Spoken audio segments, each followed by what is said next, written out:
Welcome to Hammerhog, and today we're going to teach you about routing forms, what they are and what they're used for. First off, let's define routing form. A routing form can either be on paper or digital, and it takes a person or a particle through the specific steps to get an action completed.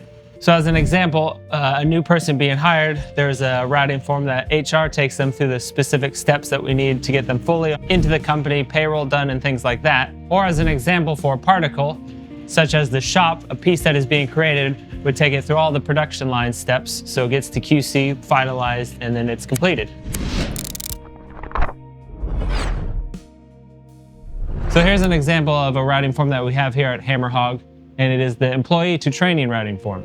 Every routing form has a purpose, which is always stated at the top to give you the basic information about the routing form. So for this one, it is to send an employee for training for whatever reason, for safety, to learn a new machine, etc. So I'll take you through this routing form. At the top, we have the employee, the date it started, what's their job title. Then we have the originator, so that's the person who started the routing form.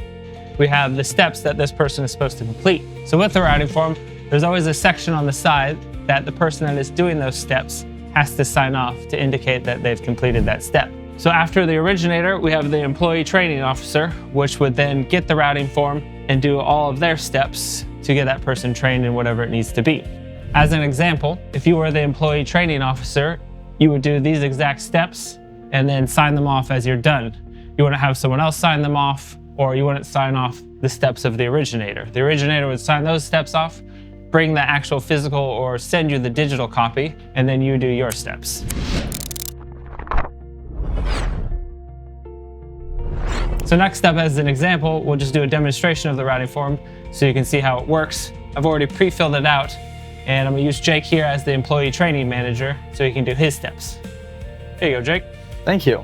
Now that Brandon, the originator of the routing form, has given it to me, I will go through each step, following it exactly, signing it off as I go. The routing form would be carried on if it had further steps to the next terminals and done the same way.